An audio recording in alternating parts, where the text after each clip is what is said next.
తన మహాప్రేమను బట్టి తన మహాకృపను బట్టి తండ్రి అయినటువంటి దేవునికి హృదయపూర్వకమైన కృతజ్ఞతలు సమర్పిస్తూ పరిశుద్ధ ప్రభు దినమున ఆరాధనకు చేరి కూడి వచ్చినటువంటి నా ప్రియ సహోదరి సహోదరులకి కూడా మన ప్రభువును రక్షకుడైన క్రీస్తు వారి ఘనమైన నామములో అందరికీ ప్రత్యేకమైన వందనాలు తెలియజేస్తున్నాను. ప్రతి ప్రాముఖ్యంగా సంఘముగా రాజ్యంలో చేరినటువంటి ఇంతవరకు కూడా కీర్తన ద్వారా దేవుని ఘననామాన్ని మహిమపరుచున్నాం.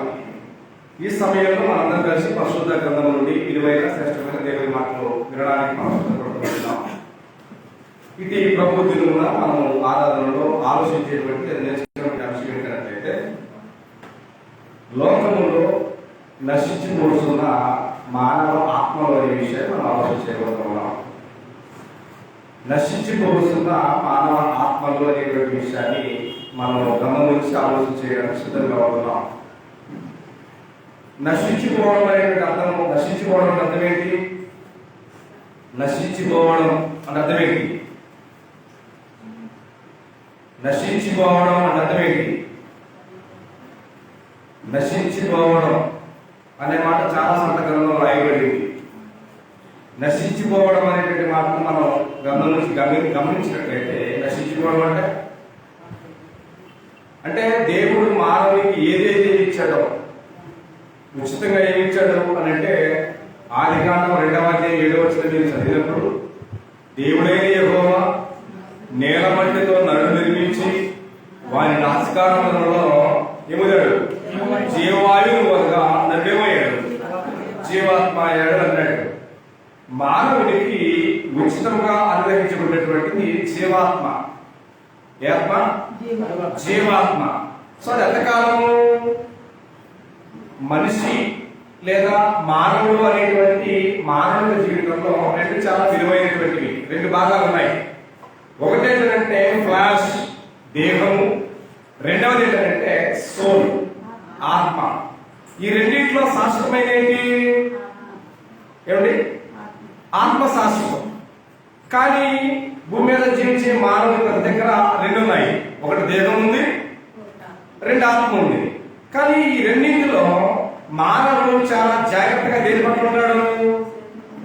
దేని పట్ల ఉంటాడు? ఫ్లాష్ అనే దాంట్లో ఉంటాడా? సోల్ అనే దాంట్లో ఉంటాడా? ఫ్లాష్ అంటే కొంతకాలమే, సోల్ ఆత్మ అంటే ఫర్ ఎవర్. దానికి నెవర్ ఎండ్, ముగింపు అనేది లేదు వాస్తవానికి. కాబట్టి మానవుడి యొక్క ఆలోచన అంతా, మానవుడి యొక్క తపనంతా, తాపత్రయమంతా దేహం మీదనే ఉంటుంది. ఎంతకాలం? లోకాన్ని విడిచిపెట్టే వరకు లోకం మీద, లోకంలో ఉన్నంత కాలం మనిషి ప్రేమ, మమకారం, అభిమానం, స్వార్థం అంతా ఎడబెడతాడు, దేహంలోనే వస్తాడు. కానీ అది శాశ్వతమా?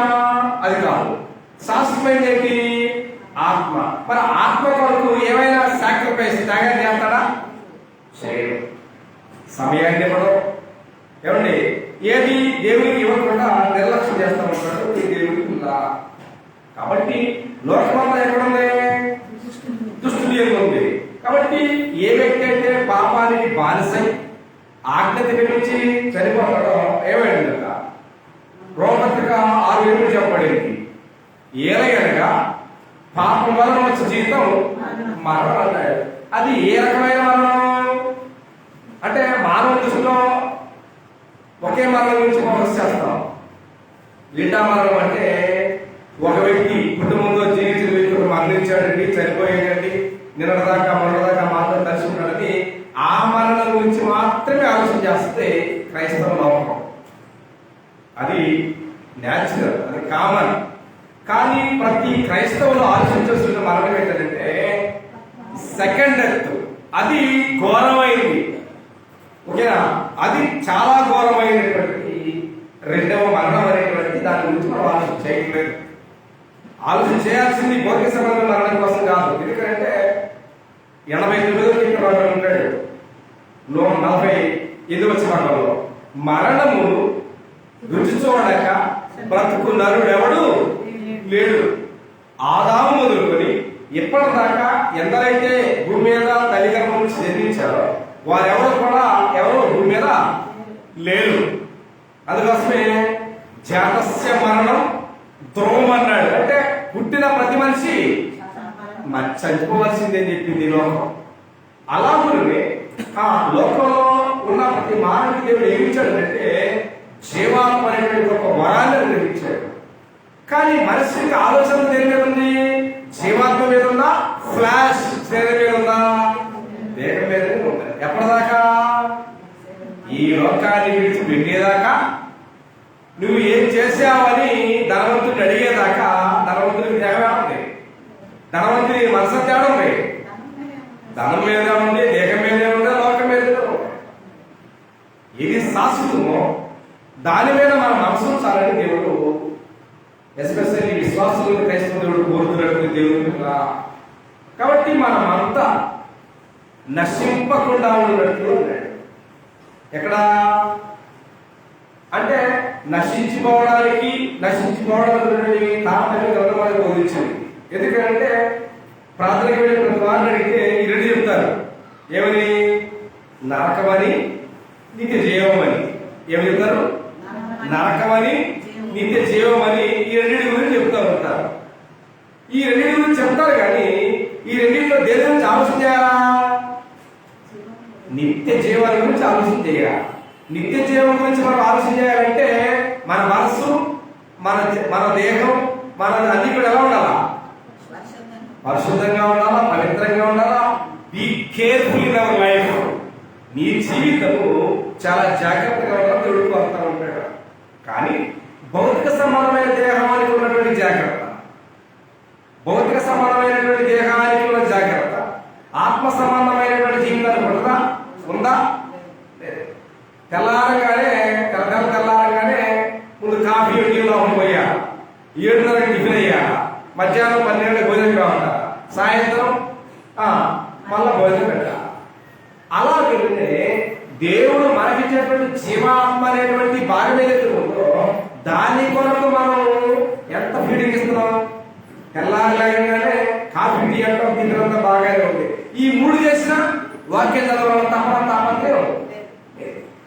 మరి దేవుడు మనకిచ్చినటువంటి జీవాత్మ బలపడాలంటే, స్థిరపడాలంటే, దేవుడితో సహవాసం చేయాలంటే మనకు దేంతో లేదు? వాక్యంతో లేదు.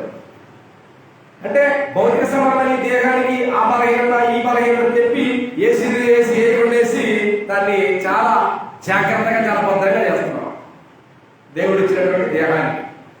మరి కొంతకాలం కనుమరుగైపోయి దేహం పట్ల అంత జాగ్రత్త విశిష్టత ఉంటాయి. మరి శాశ్వత కాలం ఉండే దేవుడికి ఇచ్చిన జీవాత్మ పట్లేది ఉందా? జాగ్రత్త దేని మీద ఉంటాయి. కాబట్టి మనం అందరము మన జనులందరూ కూడా నశించుకొని కావాలంటే ఏం చేయమని చెప్పాడు ఒకసారి?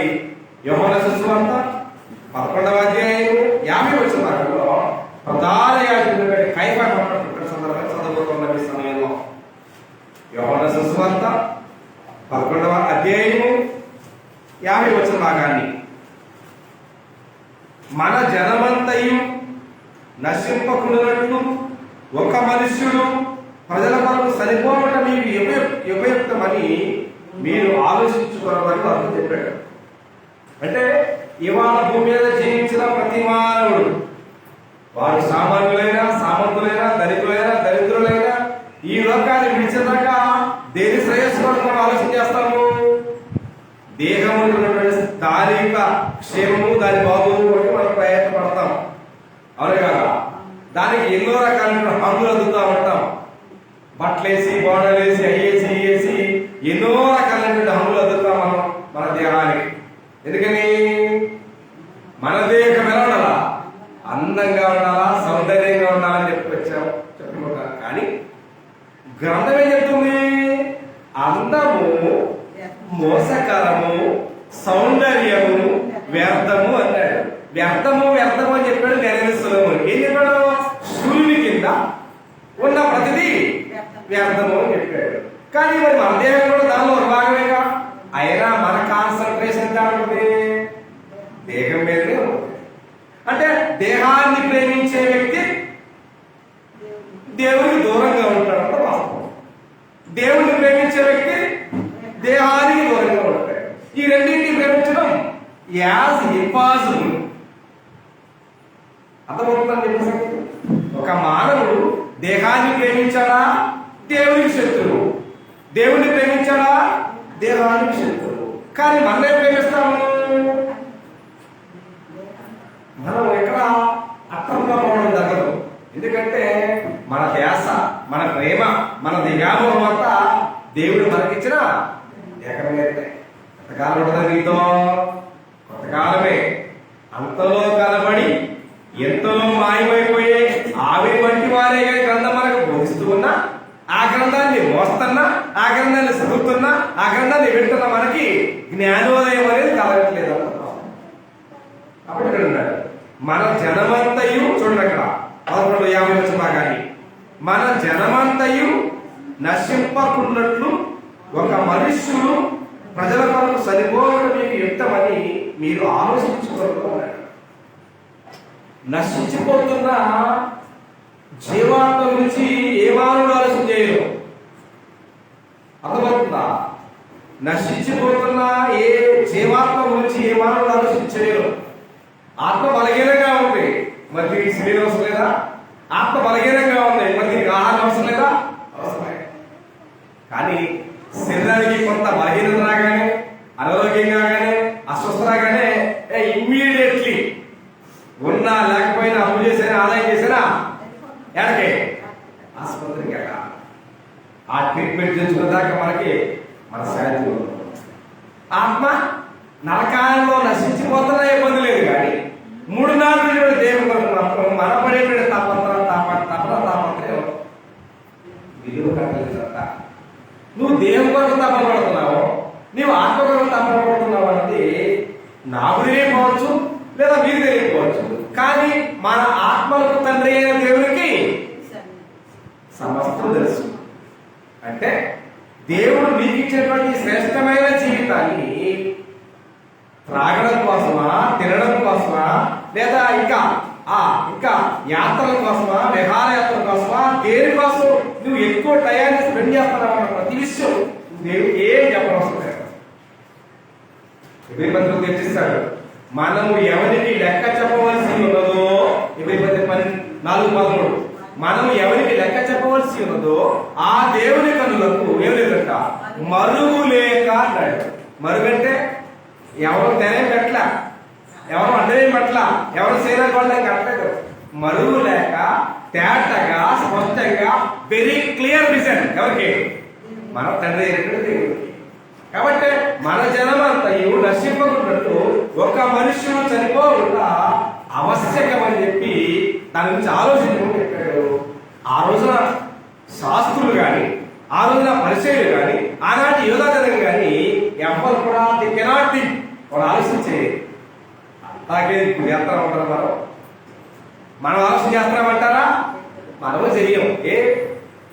ఇవాళ తెస్తే రేపు 2 అనేటువంటి సిల్లి మాటతోటి మనం వదిలేస్తాం. కానీ దేవుడు మనకిచ్చినటువంటి జీవితం అద్భుతమైందని, అపూర్వమైందని, చాలా విలువైనదని, చాలా ఘనమైనది విషయం ఇవాళ భూమి మీద బతిపడగా ఎప్పటికీ అర్థం కాదు.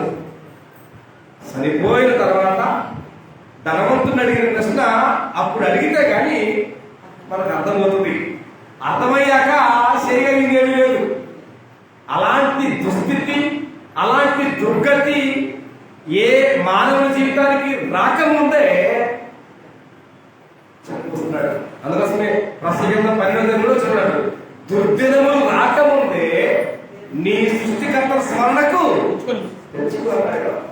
ఇవాళ మనం సరిపోయాక దేవుడు ఎవరో దెయ్యం లేకుండా లోకంలో కేవలం మన ప్రేమ, మన వ్యామోహాల కోసం మనం బ్రతుకుతామంటే ఖచ్చితమైనటువంటి తగిన మూల్యాన్ని మనం చెల్లించడం తప్పదని విషయాన్ని దయచేసి మర్చిపోకండి. ప్రియా సహోదరి సహోదరుడా, నశించాలి, నశించి మన జనమంతి కూడా నశింపకున్నట్టు ఒక మనుషుడు చనిపోకుండా అవసరమని, ఆవశ్యకమని ఆలోచన చేయట్లేదు. ఆనాటి జనం ఆలోచన చేయలేదు, ఈనాటి జనం ఆలోచన చేయగలరు. అయినా లేఖన దగ్గర మాట్లాడుతూనే ఉన్నాడు. లోకస్వార్త 19:10 ఉంది, నశించిన దానిని ఏంటి నశించేది? వెంట, బంగారమా, గోళాలా, ఆస్తుల, అంతస్తుల, మేడల, విద్యల, ఇవి ఏవి ఇప్పుడు నేను చెప్పిన ఏవైతే ఉన్నాయో, వెండైనా, బంగారమైనా, గోళమైనా, ఆస్తైనా, అంతస్తైనా, ఏదైనా పోగొట్టుకుంటే ఏం లేదు, పోగొట్టుకుంటే తిరిగి సంపాదించవచ్చు, పోగొట్టుకుంటే తిరిగి సంపాదించవచ్చు. కానీ దేవుడు మనకిచ్చిన జీవాత్మను పోగొట్టుకుంటే we will never get back. తిరిగి మనం పొందలేమన్నది వాస్తవం. మనం తిరిగి పొందలేము. కానీ తిరిగి పొందగలిగే వాటి మీద ఉన్న తపన, తిరిగి పొందగలిగే వాటి మీద ఉన్న మక్కువ, ఎన్నటికీ పొందలేనటువంటి జీవాత్మ పట్ల మానవుడికి ఉందా? లేదు. నిజంగా లేదు వాస్తవం. కాబట్టి యేసు నశించిన దానిని వెతికి రక్షించుటకు మనుష్య కుమారుని లోకానికి వచ్చాడు అన్నాడు. దేనికి వచ్చాడంట? క్రైస్తవ ప్రపంచానికి ఆడంబరాలు లేకో, ఆనందాలు లేకో, విందులు లేకో, సింధులు లేకో, విరోధాలు లేకో, బారులు బీరులు లేక రాలేదు. దేనికోసం వచ్చాడట? నశించిన దానిని అన్నాడు. ఏంటి నశించింది చెప్పండి? మానవునిక దేహమా, మానవునికి ఇచ్చినటువంటి జీవాత్మ, ఇన్నింటిలేది నశించిపోయింది ఏది? మానవునికి దేవుడు రెండిచ్చాడు. మానవునికి ఒకటి దేహాన్ని ఇచ్చాడు, రెండు జీవాత్మని ఇచ్చాడు. ఈ రెండింటిలో ఏది నశించిపోయింది? దేహమా, జీవాత్మ? ఇప్పుడు దేహాన్ని బాగు చేయడానికి వచ్చాడా, ఆత్మ బాగు చేయడానికి వచ్చాడా ప్రభువారు? దేవుడు దయచేస్తున్నాడు జీవాత్మను శుద్ధి చేయడానికి, పునరుద్ధరించడానికి, బాగు చేయడానికి రక్షకుడు తీసుకెళ్ళడానికి వచ్చారు. కానీ ప్రజలైతే ఏం చేశారు? నేను స్వస్థపరిచి యెహోవా అని చెప్పారు.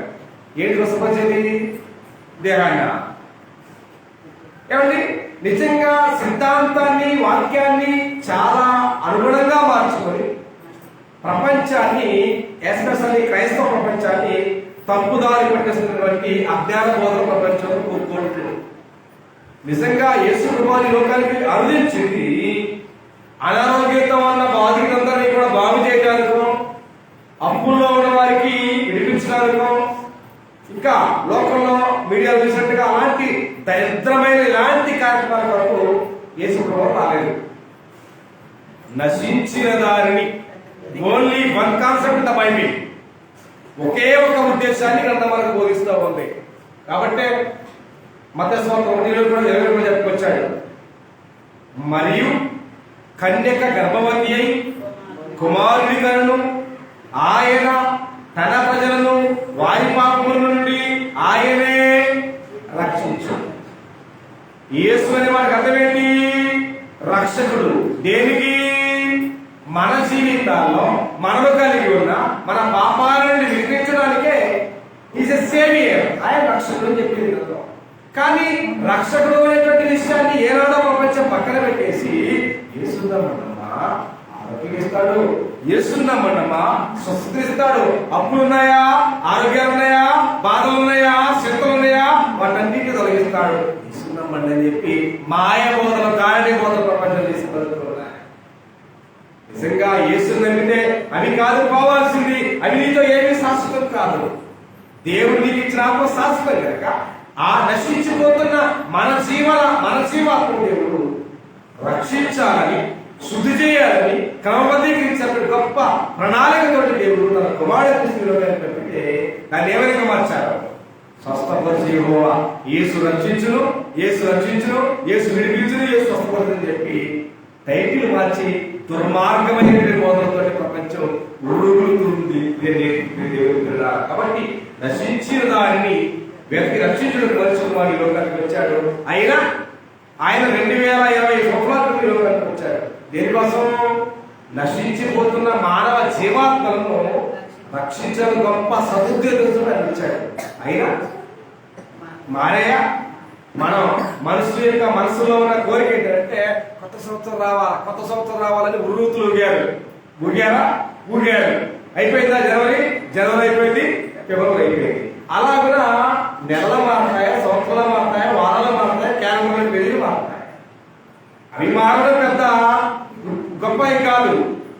ఈ భూమి మీద ఏ మానవుడికైతే జీవాత్మని ఇచ్చాడో ఆ జీవాత్మ కలిగిన మానవుడు పాప స్థితి నుండి తన జీవితాన్ని మార్చుకోవడం great thing in the world. అది గొప్పదైన సంగతి ప్రపంచంలో. దాని గురించి మనం ఆలోచన చేయట్లా. అయిపోయింది జనవరి, ఫిబ్రవరి వచ్చేస్తున్నారు. ఫిబ్రవరి రోజుకుండగానే మార్చి కూడా వచ్చేస్తుంది. మార్చి కూడా ఏప్రిల్ వచ్చి డిసెంబర్ కూడా వచ్చింది. కానీ మన జీవితాల్లో ఎలాంటి మార్పు వచ్చిందన్నది ఇవాళ మన ప్రశ్న తెలుగులా ఉందంటారా? కాబట్టి నశించిపోయినటువంటి మన ఆత్మను రక్షణ తీసుకోవడానికి వచ్చారు. ఆయన చేసినటువంటి శిలువ త్యాగం ఏదైతే ఉందో ఆయన సంపూర్తిగా చేశారు. మరి ఆ చేసినటువంటి పనులు మనం ఏమన్నా పాల్గొనవలసి అయి ఉన్నామా?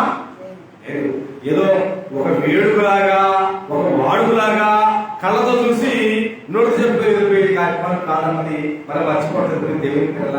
కాబట్టి ఈ లోకంలో మానవుడు సంపాదిస్తాడు. ఏంటది? డబ్బు అవ్వచ్చు, వెండి అవ్వచ్చు, బంగారం అవ్వచ్చు, గోళం అవ్వచ్చు, నేల నిద్ర అవ్వచ్చు, ఏదైనా వాటి నీ వెండి అవ్వచ్చు, నువ్వు అవ్వచ్చు. దేవుని చిత్తం ఎరగకపోతే అజ్ఞానంగా దుష్టత్వంలో ఉంటే నశించిపోవడం ఖచ్చితంగా తథ్యమని మాట పేరు చెప్తున్నాడు. వచ్చేసి అపోస్తలుల కార్యక్రమం 8వ అధ్యాయము 20వ వచనాన్ని మనం గమనించినట్లయితే అపోస్తలుల కార్యగ్రంథం 8వ అధ్యాయము 20వ వచనాన్ని చదువుతున్న ఈ సమయంలో, అందుకు పేతురు, నీవు ద్రవ్యమిచ్చి దేవుని వరము సంపాదించుకున్నవని తలంచుకున్నదందున నీ వెండి నీతో కూడా నశించునుగాక అన్నాడు. దేవుణ్ణి వదిలిపెట్టి, దేవుడిచ్చినటువంటి జీవాత్మను వదిలిపెట్టి, దేవుడిచ్చినటువంటి సమస్తాన్ని విడిచిపెట్టి, విలువైన అద్భుతమైన అపూర్వమైన జీవితాన్ని వదిలిపెట్టి ఈ లోకంలో దేవుని వదిలిపెట్టి ఎన్నో సంపాదిస్తాం. ఏమి సంపాదించినా తీసుకువెళ్ళగలిగేది ఉందా? ఏమీ లేదు.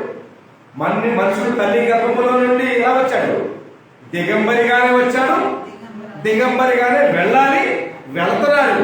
ఎంతో మంది మనం చూస్తున్నాం, అయినా జ్ఞానోదయం కావడం లేదు. వాడేం తీసుకెళ్ళలేదు, మనం కూడా ఏం తీసుకెళ్ళాము. కాబట్టి ఈ లోకంలో విలువైంది ఏంటి? సంపాదించాల్సిన ప్రశ్న నేటికి మనుషుల యొక్క మనసులో ఉత్పన్నం కాలేకపోవడం చాలా విచారకరమైన సంగతి నేటికి దేవుని ద్వారా. కాబట్టి నీ వెండి నీవు నశించిపోతావు. ఎందుకంటే దుష్టత్వంతో ఉన్న కారణాన్ని చెప్పుకొచ్చాడు. అలాగే మనం గ్రంథాన్ని గమనిస్తే ఈ లోకంలో దేవుని వదిలిపెట్టి నువ్వు ఏదైనా సంపాదించు అది శాశ్వతంగా. సామెతలో ఉన్నాడు, ధనము శాశ్వత కాలముగా, కిరీటాలు తరతరాలున్నా అన్నాడు. ధనము శాశ్వతం కాదు, కిరీటాలు శాశ్వతం కాదు, అవన్నీ టెంపరీ చెప్పొచ్చాడు. నిజమైన క్రైస్తవుడు కళ్ళు తెరిచి చూస్తే అర్థమవలసిన విషయం ఏంటంటే ఇక్కడ క్లారిటీ మనకు అర్థమవ్వాలి. కానీ పౌలుకు వచ్చాడు 2 కొరింథీ 4వ అధ్యాయంలో దృశ్యమైనవి అన్నాడు. అంటే అర్థమేంటి? దృశ్యమైనవి అన్నాడు అంటే అర్థమేంటి? దేవుడు ప్రతి వారికి జీవాత్మను ఇచ్చాడు. జీవాత్మతో పాటు సర్వేంద్రియానాం నయనాం ప్రధానం అన్నాడు. దేవుడు మనకిచ్చిన అవయవాలలో చాలా ప్రాముఖ్యమైనది నయనం, అంటే కళ్ళు. కళ్ళు లేకపోతే లోకమంతా గుడ్డిదే కదా. కాబట్టి ఆ రీతిని మనం గమనిస్తే దేవుడు ప్రతి వారికి కూడా నేచర్ని, మంచిని చెడుని చూడడానికి దేవుడు ప్రతి వారికి 2 కళ్ళు ఇచ్చాడు. ఆ కళ్ళు పెట్టి చూసాము. ఏదైతే నీకు కంటికి కనబడతా ఉందో, ఏదైతే మన కంటికి కనబడతా ఉందో దృశ్యమైనది అనిత్యములు అన్నాడు. మీకు కంటికి కనబడేది ఏది శాశ్వతమైనది కాదే కాదని చెప్పుకొచ్చాడు. అర్థమవుతుందా? మన కంటికి ఏదైతే మనం చూస్తున్నామో, మన కంటితో ఏదైతే మనం చూస్తున్నామో, అందమైనది రంగులుగా ఉందని చెప్పి చూస్తున్నాం అనుకుంటున్నామో, అది ఏది కూడా శాశ్వతం కాదు. ఏదైతే అదృశ్యంగా ఉందో, అంటే ఏం కనబడలేదు మీకు? దేవుడు మీకు ఇచ్చిన జీవాత్మ కనబడడం లేదు, దేవుడు కనబడడం లేదు, పరలోకం కనబడడం లేదు, నిత్య జీవం కనబడట్లేదు, దేవుడు మీకు ఇచ్చిన రక్షణ కనబడట్లేదు. ఏవైతే కంటికి కనబడట్లేదో ఫరెవర్ అన్నాడు, అది శాశ్వతం అన్నాడు. కానీ మన ఆలోచన ఏంటి? కళ్ళతో చూస్తేనే, చేతితో తాకితేనే. ఎవరిలాగా అంటే మనం తోమాకి మించిన వారు అని చెప్పి గ్రంథం బోధిస్తాం. అంటే తోమాకి అక్కయ్యలుగానో, తోమాకి అన్నయ్యలుగానో, తోమాలకు తల్లులాగానో, తయారు వృద్ధిలో ఉన్నాం. కాబట్టి చూడనవసరం లేదు. నిజంగా నిజమైన విశ్వాసానికి సారాంశం ఏంటి తెలుసా మీకు? నిజమైన విశ్వాసానికి సారాంశం ఏంటి? హెబ్రీ పత్రిక 11వ అధ్యాయం ప్రారంభంలో మాట్లాడే విశ్వాసం అన్నది నిరీక్షింపబడు వాటి యొక్క నిజస్వరూపమును అదృశ్యమైన ఉన్నవనడానికి రుజువు అని చెప్పాడు. అదృశ్యం అన్నాడు అంటే ఏదైతే కంటే కనబడలేదో అది నిజంగా ఉంది అని చెప్పి నమ్మటమే క్రైస్తవుల యొక్క గురి లక్ష్యం వచ్చాడు. దాన్ని మనం నమ్మం.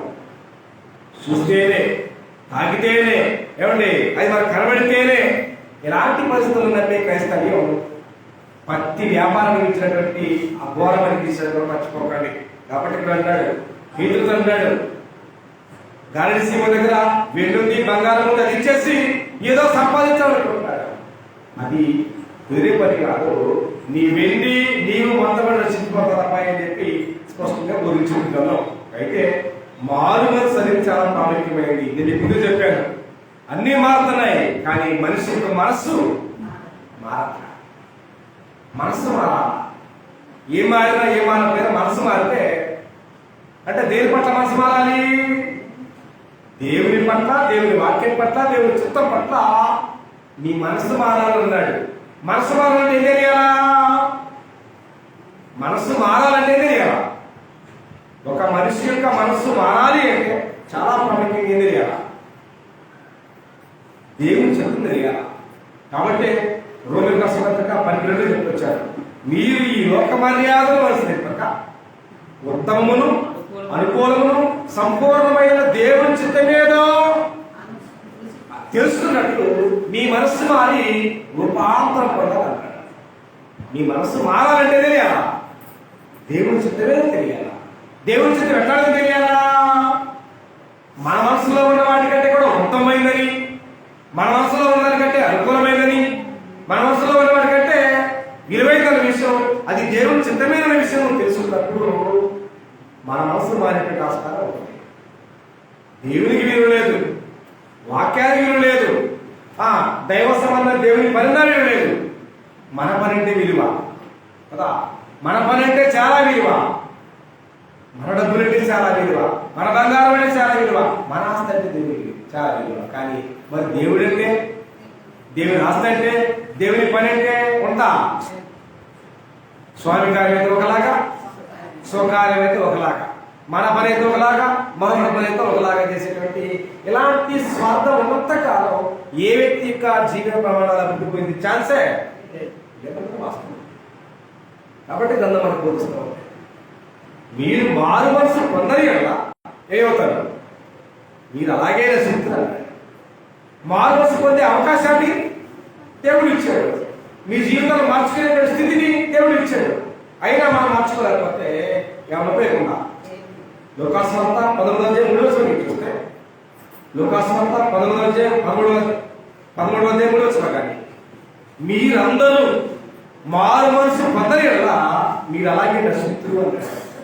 అంటే మారు మనసు పొందితే నశించేటువంటి ఛాన్స్ లేదు, మారు మనసు పొందకపోతే ఖచ్చితంగా నశించుకుంటారని చెప్పి మాట్లాడాడు లేఖనాలు వాస్తవానికి. కాబట్టి ఇవన్నీ మనం చదువుతానే ఉంటాం, వీటన్నింటినీ మనం వింటానే ఉంటాం, వీటన్నింటినీ మనం ఆశ చేస్తూ ఉంటాం. కానీ నా జీవితం యొక్క విలువేంటన్నది మనం గ్రహించలేకపోతే మనం ఏమీ తెచ్చుకోలేము, ఎలాగ పొందలేము, మనం పర్వకాలం వెళ్ళలేము. వాస్తవానికి సత్యం దేవునికి యోహాను సువార్త 3:15 ఎంతమంది తెలుసు? యోహాను సువార్త 3వ అధ్యాయం 15వ వచనం ఎంతమంది తెలుసు? దేవుడు లోకమును ఎంతో ప్రేమించాడు. లోకం ఎవరిది? లోకం ఎవరిది? లోకం ఎవరిది? Where is the world? ఎక్కడుంది లోకం? ఎవరి చేతిలో ఉంది? సాతాను చేతిలో ఉంది. కాబట్టి ఎవరు లోకమంతయు దుష్టుని యందు ఉన్నది అని చెప్పుకొచ్చింది. ఓకేనా? ఇంకోసారి రుజువు మత్తయి సువార్త 4వ అధ్యాయంలో యేసుక్రీస్తు ప్రభువారు 40 దినాలు 40 రాత్రులు ఉపవాసం ఉండి కిందకు వచ్చిన సందర్భంలో ఆయన ఎత్తైన కొండ మీదకి తీసుకెళ్ళాడు. ఎవరిని? యేసు ప్రభుని ఎత్తైన కొండ మీద తీసుకెళ్లి, నీవు నాకు సాగిలపడి నమస్కారం చేస్తే ఇదిగో ఈ కనబడుతున్న ఈ లోకరాజ్యాన్ని మొత్తాన్ని నీకు ఇస్తానన్నాడు. ఎవరు క్రియేటర్? క్రియేటర్ దేవుడు. ఎక్కడ సృష్టికర్త ఎవరు? అక్కడ ఎవరు? సృష్టికర్త సాధారణ యేసుప్రభువు వారా? యోహాను కూడా చదువుతాం, కలిగి ఉన్నది ఏది ఆయన లేకుండా కలగలేదు అని చెప్పుకొచ్చాడు. ఓకేనా? కలిగి ఉన్నది ఏది ఆయన లేకుండా కలగలేదు. Is creator. యేసుక్రీస్తు వారు సృష్టికర్త అయితే సృష్టికర్తని చూపిస్తున్నాడు. నీవు నాకు సాగిన నమస్కారం చేస్తే ఇదిగో ఈ రాజ్యాన్ని మొత్తం నీకు ఇస్తానని చెప్పినటువంటి సాతానుడు క్రైస్తవులుగా ఉండి మీరు నాకు నా మాట వింటే, నన్ను పూజిస్తే, నన్ను కనపరిస్తే, నన్ను ఎత్తిరేసుకుని ఊరెగితే నేను ఇంటికి వెండిస్తా, బంగారం ఇస్తా, కాలుస్తా, బంగాళా ఇస్తాని సకల భోగాలు మనకి కూడా. అందుకోసమే లోకమంతా దృష్టి ఒకే మాట్లాడలేదు. కాబట్టి మన దేవుని చిత్తాన్ని తెలుసుకొని దేవుని చిత్తాన్ని తెలియని ఎరగని లోబడినటువంటి ఎవరి చేతులు ఉన్నారు? దుష్టుల చేతుల్లో ఉన్నారు. సేవ అనేటువంటి భ్రమే తప్ప చేసే భజనంతా దుష్టుని భజనే, దెయ్యాల భజన తప్ప దేవుని భజన కాలేదు. కాబట్టి వాస్తవికమైన మనం మీరు చూస్తారు. లేఖల మనతో మాట్లాడుతున్న సందర్భాన్ని మీరు గమనించినట్లయితే దేవుడు లోకం ఎంతో ప్రేమించినన్నాడు. లోకంలో ఎవరున్నారు? ఏ భేదం లేదు, అందరూ పాపులేగా. లోకంలో ఉండేవారు పాపులేగా. మరి లోకంలో ఉన్న పాపులందరినీ ప్రేమించినట్టుగా ప్రేమించాలని గెలిపించాలి. నిజంగా మనమంతా ఆజ్ఞత ప్రేమించి పాపం చేశాం. పాపులుగా మనందరినీ దేవుడు ద్వేషిస్తే ఈ భూమి మీద మానవుడు భూమి మీద ఉండడం. కానీ మానవుడు తెలిసి కానీ తెలియదు కానీ అవిధేయత వల్ల కానీ అజ్ఞానం వల్ల కానీ ఏదైనా ఒక మానవుడు ఖచ్చితంగా తప్పిపోయాడు. అయితే ఒక అవకాశం, గివ్ మీ వన్ ఛాన్స్ అన్నట్టుగా ఒక అవకాశం దేవుడు ఇచ్చాడు. ఎవరి ద్వారా? ఒక అవకాశం దేవుడు ఇచ్చాడు. ఎవరి ద్వారా? యేసుక్రీస్తు ద్వారా. మీరు పాపం చేశారు, నేను ద్వేషించలేదు. మీరు పాపులుగా ఉన్నా సరే మిమ్మల్ని నేను ప్రేమిస్తూనే ఉన్నాను. కానీ మీరు ఇక్కడ దేవుడు లోకమును ఎంతో ప్రేమించను కాగా తన అద్వితీయ కుమారునిగా పుట్టినలేదు విశ్వాసముంచు ప్రతివాడు నశింపక నడిచాడు. మీరు పాపములో ఉన్నా సరే నేను ప్రేమించాను. ప్రేమించడమే కాకుండా నా అద్వితీయ కుమారుణ్ణి నేను మీకోసం దేనికి? క్రైస్తవ సమాజానికి యేసుక్రీస్తు పుట్టింది క్రిస్మస్ పండగ వేడుక కోసం కాదు. ఆయన మరణించింది గుడ్ ఫ్రైడే కోసం కాదు. ఆయన తిరిగి లెగిచింది ఈస్టర్ ఈవెంట్ కోసం కాదు. దేని కోసం? దేవుడు ప్రతి మానవుడిచ్చే జీవాత్మ నశించి నరకానికి వెళ్లకుండా యేసుక్రీస్తు ఒక మార్గం ద్వారా, యేసుక్రీస్తు సత్యం ద్వారా నీ జీవితాన్ని మార్చుకొని నశించకుండా, అనగా నిత్య నరకానికి వెళ్ళకుండా నిత్య జీవాన్ని పొందడానికి ఆయన మనకు అనుగ్రహించాడని చెప్పి గ్రంథం మనకు బోధించింది. దాన్ని ఏ విధంగా మార్చారు? యేసుక్రీస్తు దేవుడు అనుగ్రహించడం వల్ల మాకు ఒక గొప్ప క్రిస్మస్ వచ్చిందని, యేసుక్రీస్తు లోకానికి అనుగ్రహించడం వల్ల ఒక గొప్ప గుడ్ ఫ్రైడే వచ్చిందని, యేసుక్రీస్తు లోకానికి అనుగ్రహించడం వల్ల ఒక మంచి ఈస్టర్ వచ్చిందని భ్రమలో నామకాల క్రైస్తవులు బతుకుతుంది. అక్కడ అలాంటి ఉద్దేశమే లేదు వాస్తవానికి గ్రంథంలో. కానీ దేవుని వాక్యమే కానీ, దేవుని చిత్తమే కానీ, దేవుని చిత్తానికి లోబడినటువంటి నామకాల క్రైస్తవ్యం క్రియేట్ చేసింది అలాంటి అబోధక బోధనలు క్రైస్తవం. అక్కడ లేదక్కడ వాస్తవానికి. నిజంగా నిజమైన క్రైస్తవుడికి ఎక్కడయ్యా పండగ అంటే నేను పాపిని గ్రహించి, ఏమని? నేను పాపిని గ్రహించి నా పాపాల కొరకే యేసుక్రీస్తు వారు కలువరి శిలువ రాయి మీద మరణించిన ప్రభువుని సమాధి చేశారని, సమాధి బట్టి యేసు ప్రభువారు తిరిగి పుడతాడని లేచారన్న అట్టి గొప్ప సత్యాన్ని నమ్మి బాప్తిజం పొందినప్పుడే అది నిజమైన ఫెస్ట్. దాన్ని చూస్తున్న దేవుడు పరలోకంలో నుండి ఒక వ్యక్తి మారుమనసు పొందితే అక్కడ పరలోకంలో దోతలు ఆయన కూడా తుంగి చూస్తున్నారు. క్రిస్మస్ కాదు, బారు కాదు, బీరు కాదు, బ్రాంతి కాదు, ఇంకా నీ లోకంలో నువ్వు ఆడేటువంటి ఏ ఆటతో సంబంధం దేవుడికి మనం పెద్ద క్రిస్మస్ చేసాం, చిన్న క్రిస్మస్ చేసాం, పెద్ద కేక్ కట్ చేసాం, లక్షల వేల మంది భోజనం పెట్టారని నువ్వు భ్రమపడుతుంది తప్ప దానివల్ల దేవుడు సంతోషపడే ఆస్కారం లేదు. 99 నీతిమంతుల వంటి ఇక్కడ ఒక్క పాపి విషయం మారుమోసపడితే ఎంతో సంతోషమైన విషయం దేవుడు లేఖన మాట్లాడతాడు. కానీ బైబిల్ మోస్తాం, బైబిల్ కొంటాం, కానీ బైబిల్లో ఉన్న నిత్య సత్యాన్ని మనం గమనించలేము, గ్రహించలేము, తెలుసుకోలేము. ఇంకెందుకు మన జీవితాలు ఉండేదా? అగమ్యగోచరమే కదా. దానిలో ఉన్నది ఇచ్చాడు, దాన్ని చదవమని, నేర్చుకోమని, దాని ప్రకారం మన జీవితాన్ని జాగ్రత్త చేసుకోమని దేవుడు పంపించాడు. అంత అవకాశం దేవుడు పంపించాడు కూడా. దాన్ని మనం సద్వినియోగం చేసుకోవాలి కదంటే మనకి మించినటువంటి అష్టదరిద్రుడు ఎవడో ప్రపంచంలో లేకపోతే మర్చిపోబడిన దేవుడు కాబట్టి ఉన్నాడు. నిత్య జీవాన్ని పొందడానికి అన్నాడు. అంటే ఈ భూమి మీద జీవించే దేవుడు ఏ మానవుడికైతే జీవాత్మని ఇచ్చాడో ఆ జీవాత్మ కలిగిన ఏ మానవుడు నశించి నరకానికి వెళ్లకుండా, నశించకుండా నిత్య జీవానికి సేవలన్నది దేవుడి చిరకాల వాంఛని. కాబట్టి నీతిమంతుడు పోరాడాడు. అబద్ధమాడలేరని దేవుడు, ఏమండి, అబద్ధమాడలేరని దేవుడు అనాది కాలం ఏమిచ్చాడు? నిత్య జీవం ఇస్తానని వాగ్దానం చేశాడు. ఆ వాగ్దానాన్ని దేవుడు నిలబెట్టుకోవాలంటే తన కుమారుడు క్రీస్తుని మీకు, మాకు, మనకి అనుగ్రహించాలి. అనుగ్రహిస్తే మనం ఏం చేస్తాం? వేడుకలు చేసుకుంటున్నాం. ఏ వేడుకలు? ఏ వేడుకలు? మన మనసులో ఉన్న వేడుకలు, మన ఆనందాల కోసం వేడుకలు, మన అనుభూతుల కోసం వేడుకలు, మన గొప్పతనాన్ని లోకాన్ని సరళానికి వేడుకలు చేసుకుంటాం. ఆయన వచ్చేదానికి సరళత ఉందా? లేదుగా. ఆయన వచ్చేదానికి నీ పాపం స్థితిని, నీ పాపం జీవితాన్ని మార్చుకొని నిత్య జీవానికి రావడం కోసమే ఆయన అనుగ్రహిస్తే ఆ కాన్సెప్ట్ 20 సంవత్సరాల కింద పెట్టి అజ్ఞానాన్ని అవినీతిని నెత్తి చేసుకుని ఊరేగుతున్న చేస్తే ఆకాశాన్ని కట్టాలి ఉపయోగం వాస్తవానికి. కాబట్టి ఇప్పుడు దేవుడు కదా గ్రంథాన్ని దేవుడు మనకి ఇచ్చాడు. ఆ గ్రంథంలో ఏ విధమైనటువంటి ఉద్దేశాలు ఉన్నాయన్నది మనం గ్రహించాలంటే మనకు ఇచ్చినటువంటి ఆత్మ సంబంధాలు గుడ్డోళ్ళు ఎవరైనా ఉన్నారా?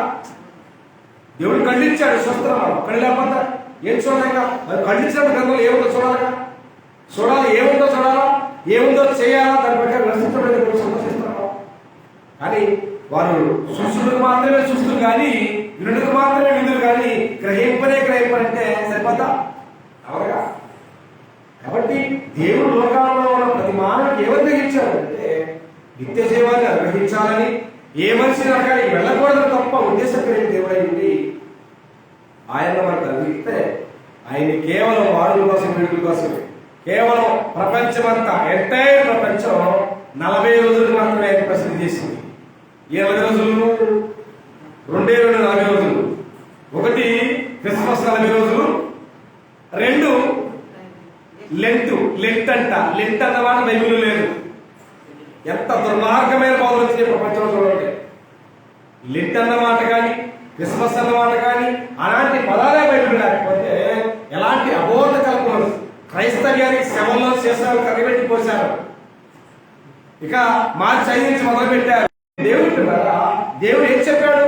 యేసుక్రీస్తు దగ్గర చెప్పాడు. ఆయన మరణించడానికి ముందు యెరూషలేము కుమార్తె ఆయన వెంబడిస్తారు, ఆయన శిలువ వేస్తారు, ఆయన చనిపోతున్న విషయాన్ని గమనించినటువంటి యెరూషలేము స్త్రీలందరూ కూడా ఆయన వెంబడిస్తారు. ఆయన మాట్లాడాడు, అమ్మా యెరూషలేము కుమార్తెలారా బాగా ఏడవన్నాడా? బాగా ఏడిస్తే నన్ను ఈ శ్రమ నుంచి తప్పిస్తానమ్మా, బాగా ఏడవని చెప్పాడా? చెప్పలా. నన్ను గురించి ఏడవడం ఆపేసి నీ కోసం, నీ పిల్లల కోసం ఏడవండి అని చెప్తే మన పిల్లలే రోడ్ల మీద, బోర్ల మీద ఏడచొద్దామని మన పిల్లలే.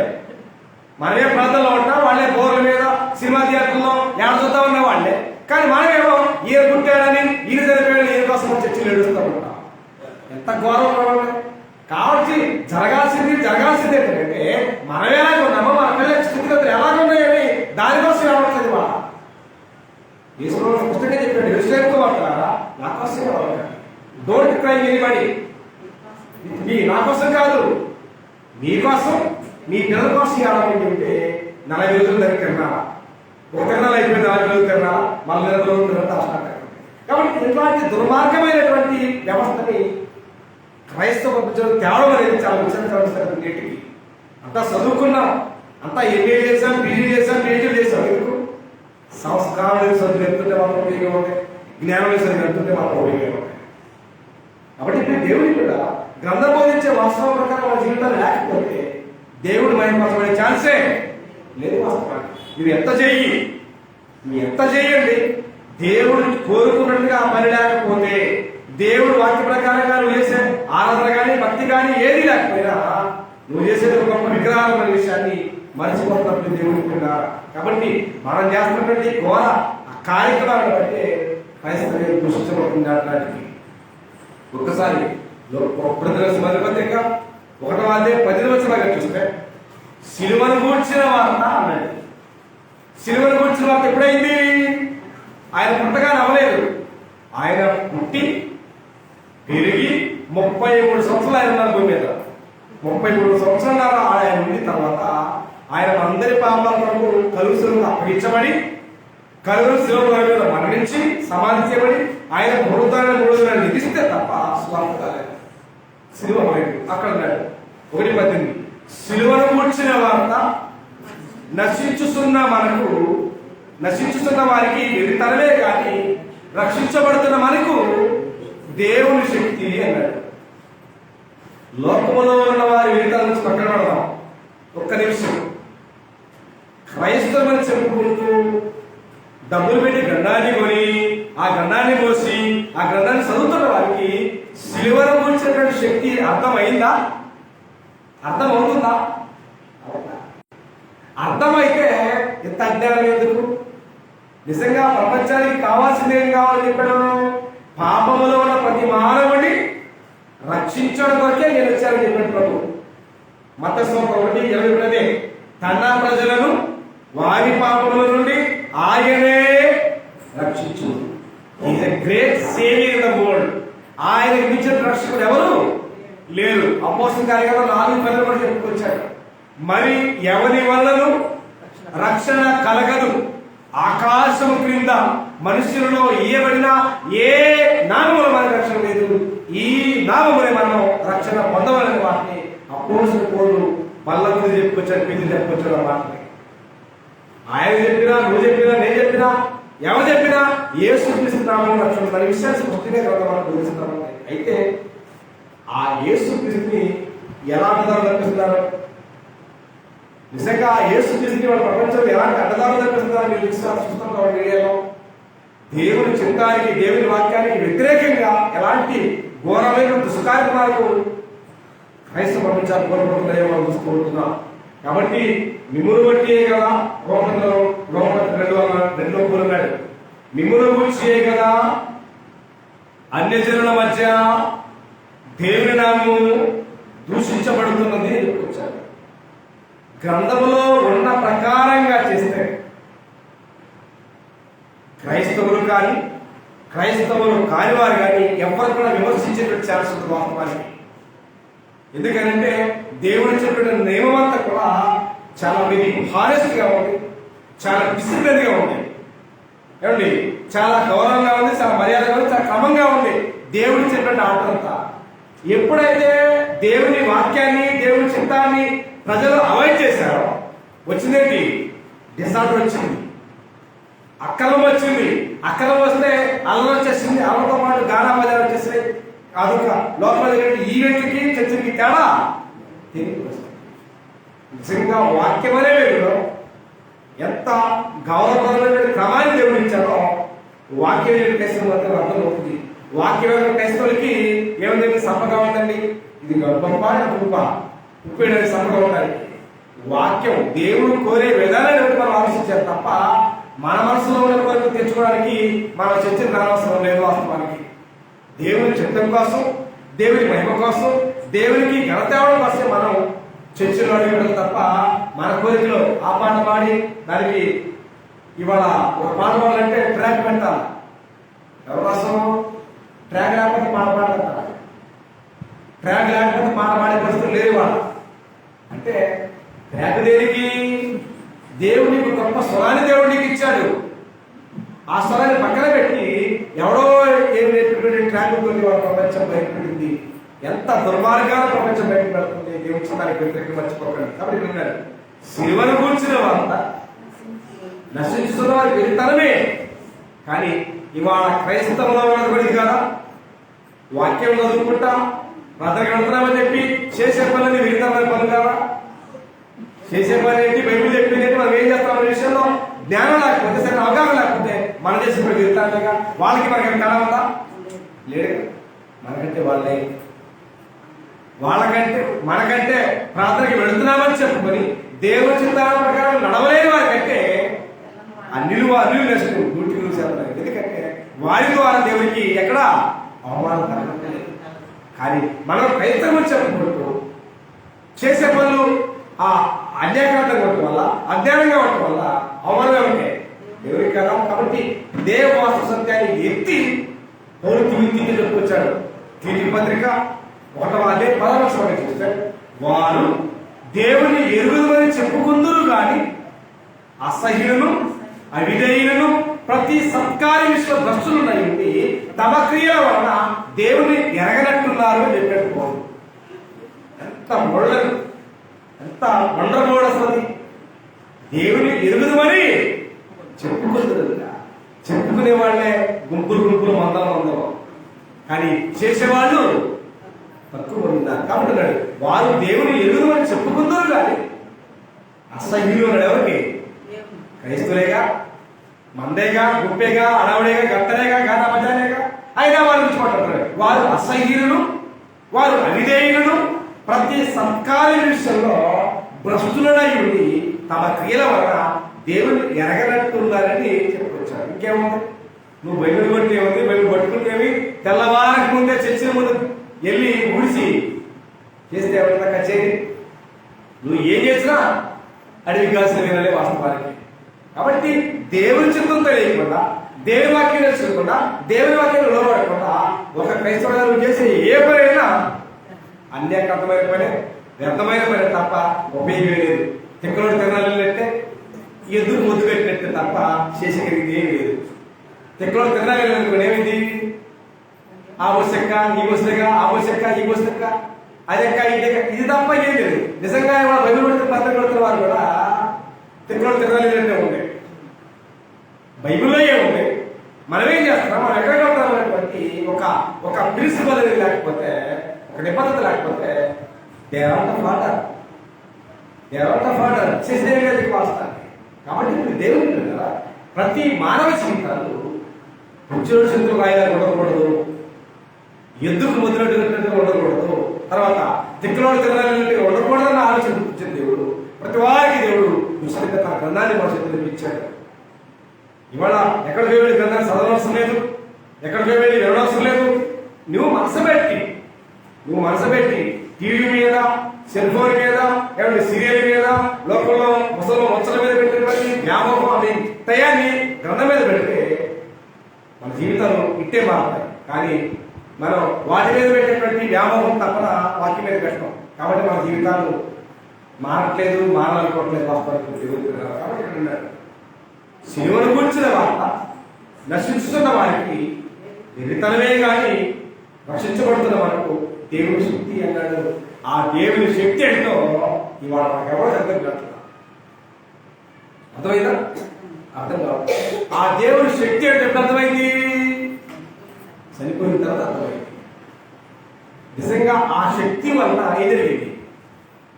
ప్రపంచమును దేవుని వాక్యమనే శక్తి వలన నిర్మాణమైనవి చెప్పుకొచ్చాడు. దేవుడు మాటిస్తే యావత్ సృష్టి అయింది. కానీ ఆ మాటకి మనిషికి విలువ లేదే, భయం లేదే, శ్రద్ధ లేదే, ఏకాగ్రత అంటే లక్ష్యం లేదు. దేవుని మాట అంటే దేవుని మాట పట్టాయి. ఆ మాట ఎట్లాంటిది?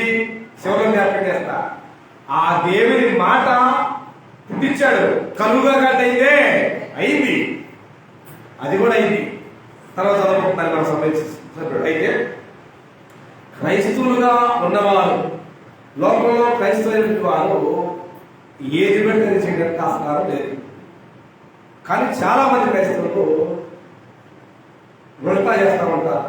ఉల్టా అంటే చూసినా మానే, ఆదివారం చర్చి మందే, సోమవారం కాకతాడు మందే, ఏమంటే పుట్టినరోజు గుండ్రామందే, సంవత్సరం ముగ్గురికి వేళగిరిమందే, లేదా రేపేసే పందిళ్ళు అన్ని మనమే, చూద్దామని మనమే. క్రైస్తవులు సిగ్గుండాలి మన జీవితాలకి. నిజంగా ఒకటి మనది కాదు అని అంటే అక్కడ మనం కాలు పెట్టకూడదు. వాస్తవానికి అక్కడ కాలు పెట్టకూడదు కంటే, కానీ మనం అన్ని మనయే అంటే అన్ని మాసాలు మనయే, చివరికి కార్తీక మాసాలు కూడా మనయే, సముద్ర స్థానం కూడా మనయే. ఇంకా క్రైస్తవులకి దేవుడు ఎరగని వారికి ఏమైనా వ్యత్యాసం ఉందంటారా? మీరు లోకానికి వెలుగు అని చెప్పాడా? వెలుగు ఆగిపోతే వెలిగించిందా? వెలిగించా. మీరు లోకానికి ఉప్పు అని చెప్పాడు, ఉప్పు ఏం చేస్తుంది? రుచి చూసింది కదా. మరి ఆ రుచి, ఆ వెలుగు ఏ క్రైస్తవ జీవితాల్లో ఉందో చెప్పండి. తిరుపతిలో చెప్పిన మీరు లోకమందు వెలిగేటువంటి జ్యోతులు అన్నాడు. జ్యోతి అంటే ఉల్టా పల్టా ఏది కాదు, ఏది ఏమైనా వెలుగుతుండేదే జ్యోతి తప్ప అప్పుడప్పుడు ఆడుకొని అప్పుడప్పుడు వెలిగించుకునేది కదా. ఆల్టర్నేటివ్ జీవితాలు కాదు ఇక్కడ. కానీ వాళ్ళ క్రైస్తవులు అలా ఆల్టర్నేటివ్ జీవితాలకు అలవాటు పడ్డారు కాబట్టి అంత స్పష్టంగా బోధిస్తున్నారు. చూడండి, కొలస్సీయులకు రాసిన పత్రిక 2వ అధ్యాయము, కొలస్సీయులకు రాసిన పత్రిక 2వ అధ్యాయము 20-22 వచనాల్లో పౌలు స్పష్టంగా మాట్లాడుతున్నాడు. కొలస్సీయులకు రాసిన పత్రిక 2వ అధ్యాయము 20-22 వచనాలు, మీరు క్రీస్తుతో కూడా లోకము యొక్క మూలపాఠం విషయమే మీరు మృతి పొందిన వారైతే అంటే నిజమైనటువంటి సిలువను గురించిన వార్త మీరు సత్యమే నమ్మితే, నమ్మిన వారి ప్రకారం మీరు బాప్తిసం పొందిన వారై ఉంటే, చూడండి, లోకములో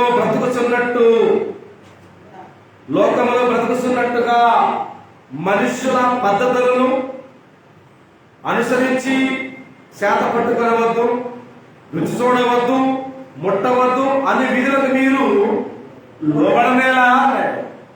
నిజంగా మీరు క్రీస్తుని బాప్తిసం పొందిన వారే ఉంటే, యేసు క్రీస్తు యొక్క సిలువను గురించిన వార్త మీకు నిజంగా ఎరిగి ఉంటే, మీరు బాప్తిసం పొందుంటే, మీరు అటువంటి వాటిని వాడుకున్నట్టు ఎలా లోబడి ఎలా అంటాడు.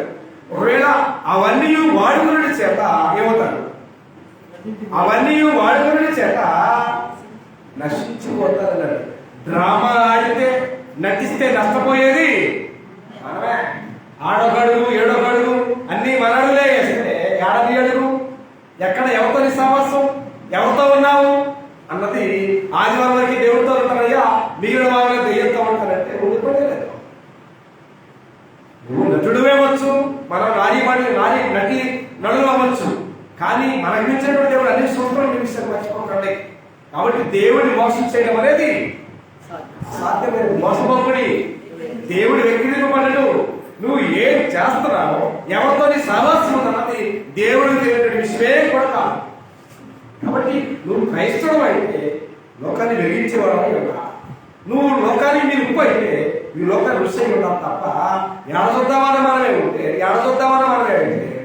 ఈ క్యారెక్టర్ జీవితం చేర్చుండేది. నువ్వెక్కడ మోడల్ అయ్యేది, నువ్వెక్కడ ఎగ్జాంపుల్ అయ్యేది అవుతుందా? అవడం కాస్త ఉందా? యేసు ప్రభువు చెప్పాడు, నేను క్రీస్తుని పోలి నడుస్తున్న ప్రకారంగా మీరు నన్ను పోలి నడుచుకుని పోలేకపోయాడు. అలా మనం చెప్పగలమా? లోకంలో కేసులు చెప్పగలమా? ఏడన్నా మా దగ్గర జీవితాలు ఎక్కడ మన దగ్గర ఏడ చూద్దామని మనమే కదా. కనీసం మనకు తెలిసిన అక్కడ ఎదుగుతారు చూస్తారు అనేటువంటి భయం కూడా లేని పరిస్థితుల్లో విజ్ఞత విడిచిపెట్టి అంత గంగలో గెలిపేసేసి అట్లా వెళ్ళడం అనేది చాలా ఘోరమైనటువంటి పరిస్థితి దేవుని పిల్లల వాస్తవానికి. కానీ అలాంటివన్నీ వాడుకోవడం చేత ఏమంటారట, నువ్వు బాప్తిసం పొందినా, నువ్వు ఆదివారం ఆరాధన చేస్తున్నా, ప్రతి ఆదివారం ప్రభుత్వంలో పాల్గొంటున్నా, ఏదో నీకు ఇస్తున్నా కానీ ఇచ్చినా నువ్వు చేసేవన్నీ చేస్తూ అలాంటివి చేస్తావు కదా, నీ రక్షింపు అనేది ఆగిపోవడం వాస్తవానికి. అలాంటి మీ యొక్క పోలింది లోకంలో వారి రుచిగా చెప్పింది. క్రీస్తు యేసుకి బాప్తిసం పొందిన క్రైస్తవ నుంచే ఉద్దేశం చెప్పగలిగాడు. మీరు అలాంటివన్నీ వాడుకోండి చేత ఏమవుతారట, నశించిపోవునడా అన్నాడా లేదా? అలాంటి వాడుకోవడం చేత నశించిపోవునన్నాడు. వాటిని అవి అన్ని కూడా మనుషుల యొక్క పద్ధతులు మనకు అనుకూలమైనవి ఉంటే దేవుని చిత్తమై ఉంటే అమ్మా ఇది చెయ్యండి అని ఖచ్చితంగా చెప్పేవాడు మన దేశం కాస్త. దేవుడు చెప్పిన వాటిని మాత్రమే నిజమైన క్రైస్తవులు చేయాలి. దేవుడు చెప్పిన వాటితో దేనికి మనకు సంబంధం లేదు. ఒకవేళ ఇవన్నీ కళ ముందు ఉన్నాయంటే అవి మనుషుల యొక్క మనసులో నుంచి ఉత్పన్నమైన దుర్మార్గమైన కార్యక్రమాలు కనుక వాటిని మనం అవాయిడ్ చేసిన బాధ్యత మన మీద ఉంది. మనం వాళ్ళు కలిస్తే తేడా ఏముంది? ఉందా లేదా? ఉండదు కదా. వాళ్ళంతా ఇప్పుడు దాకా చెబుతారు ఈ విధంగా ఏంటంటే మన క్రిస్మస్ లేదు, మనమే సెమీ క్రిస్మస్ చేసాం అనుకోండి, ఎట్లా ఉంటుంది? ఎట్లా ఉంటుంది? అట్లా ఉంటుంది.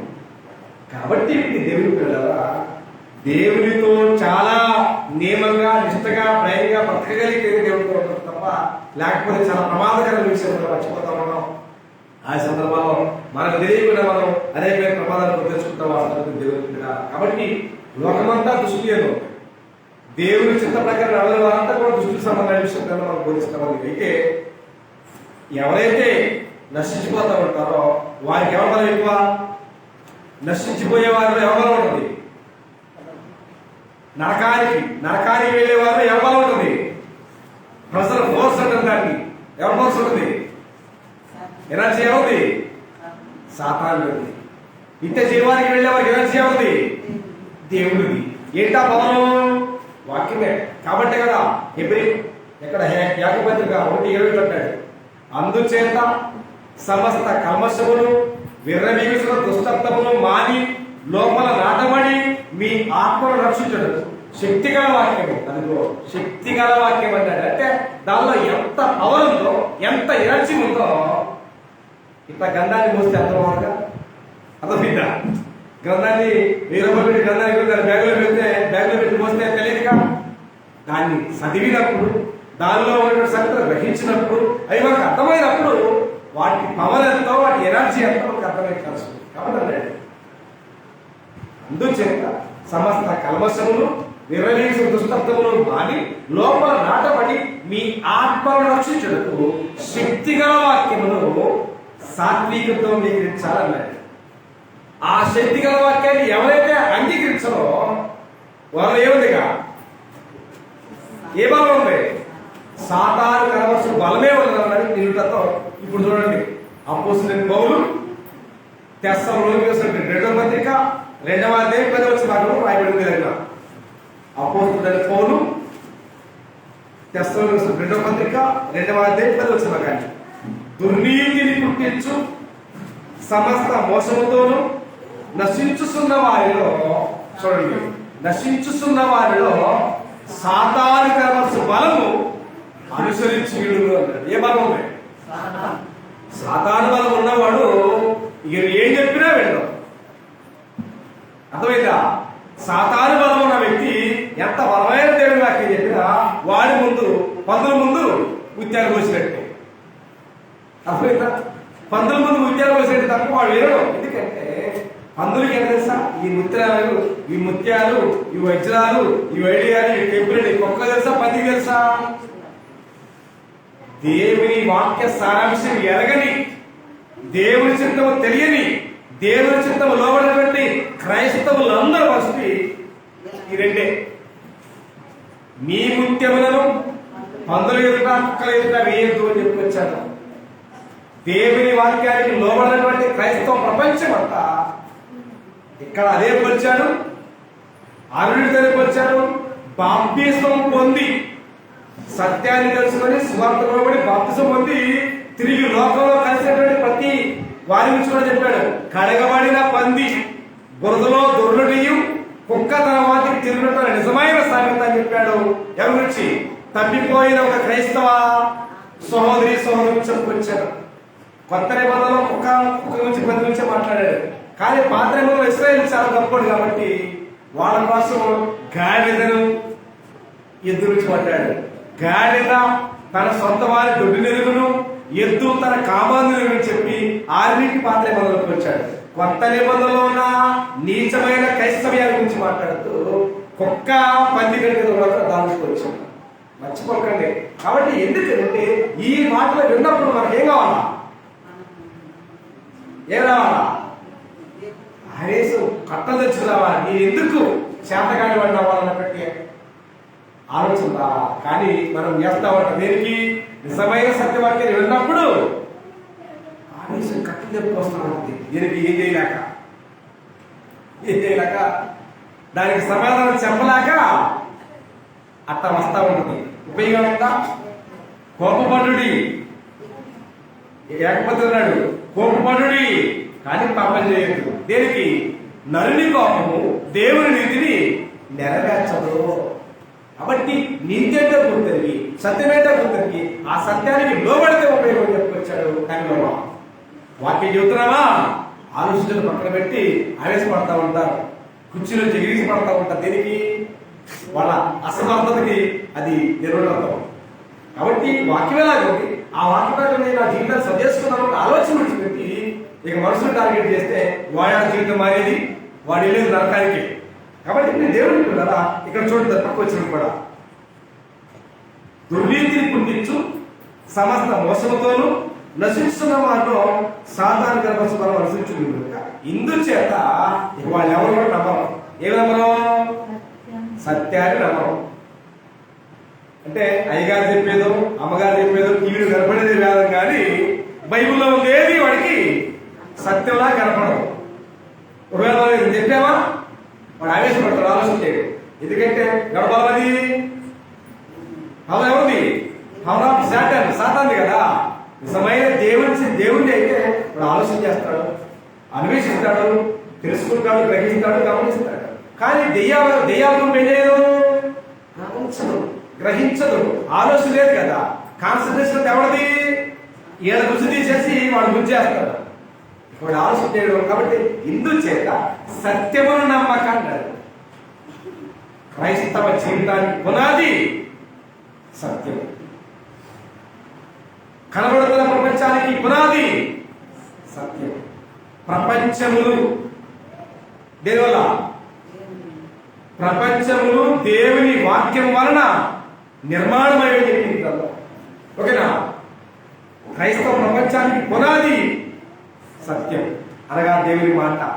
ఆ దేవుని మాటకే క్రైస్తవ జీవితాల్లో విలువలేకపోతే, నమ్మలేకపోతే, లోబడలేకపోతే ఇక వాడి మించినటువంటి నరకానికి విలువ ఎవరు లేదు. కాబట్టి దుర్నీతి చేత చూడండి, ఇందుచేత సత్యమును నమ్మక దుర్నీతి ఎందు అభిలాష గల వారందరూ శిక్షావిధి పొందుటకై అబద్ధమును నమ్మనట్లు మోసం చేసే దేవుడు వారికి ఇచ్చేశారు. వాడే రాజ్యం. సత్యాన్ని నమ్మనాడు ఎవరు అప్పగిస్తాడు? అది అప్పగిస్తాడు. ఒక ఎగ్జాంపుల్ మీకు అర్థం చేస్తా. నా సొత్తైన ప్రజలు అన్నాడు. ఎవరి గురించి? ఇశ్రాయేలు గురించి. నేను వారిని గద్ద రెక్కల మీద మోసినట్లు మోసానని చెప్పి దేవుడు అనేక చోట్ల ప్రస్తావన చేశాడు. ఇనప కొలిమి లాంటి శ్రమలో నుంచి వారిని విడిపించాలని తప్పించాలని చెప్పి దేవుడు అనేక చోట్ల వాదించాడు. ఓకే, 127 మనం చూస్తే ఇశ్రాయేలును కాపాడువాడు ఉనుకడు నిద్రపోడు అన్నాడు. ఓకేనా? అలాంటి కరుణా సంపన్నుడైన దేవుడు ఇశ్రాయేలు మీద కనీసం ఈగ కూడా వాగలేదు. అవునా కదా? దేవుని మాట అనే సత్యానికి లోబడినంత కాలం వారికి ఎదురులేనటువంటి జీవితాన్ని చూడగలిగారు. ఎప్పుడైతే దేవుని సత్యం అనే దేవుని మాటని, దేవుని వాక్యాన్ని విడిచిపెట్టారో ఆయన తీసి ఎవరు అప్పించాడు? అన్య దేశం రాసినటువంటి నెబుకద్నెజరు అప్పించాడు. దేవుడే ఒట్టి చేత్తో మొక్కాడు. ఒట్టి చేత్తో మొక్కితే అర్థం కాలే, ఉంగరాశికి అప్పగించాడు. అప్పుడు అర్థమైంది. దేవుని ప్రజలుగా ఉన్న క్రైస్తవులు మాట్లాడితే దేవుడు సత్యవాక్యాన్ని అందరికీ ఇచ్చాడు. కానీ ఆ సత్యవాక్యానికి ఎవరైతే నమ్మట్లేదో, లోబట్లేదో వారందరూ తీసి ఎవరు అప్పించాడు? దేవుడు. ఆ రోజున ఇశ్రాయేలు లేవు, దేవుడు తీసుకెళ్లి నెబుకద్నెజరుకు అప్పగించాడు. వాడు ఆడుకున్నాడు. ఇవాళ క్రైస్తవులు చెప్పుకుంటూ గ్రంథాన్ని కొని బ్యాగులో పెట్టుకుని తాళం పెట్టుకుని ఊరేగి క్రైస్తవులకి దేవుని వాక్యాన్ని సత్యాన్ని నమ్మని క్రైస్తవులు అందరికీ కూడా దేవుడు ఎవరు అప్పించాడట? దెయ్యాన్ని అప్పించాడు. వాడు ఆడుతున్నాడు ఆట.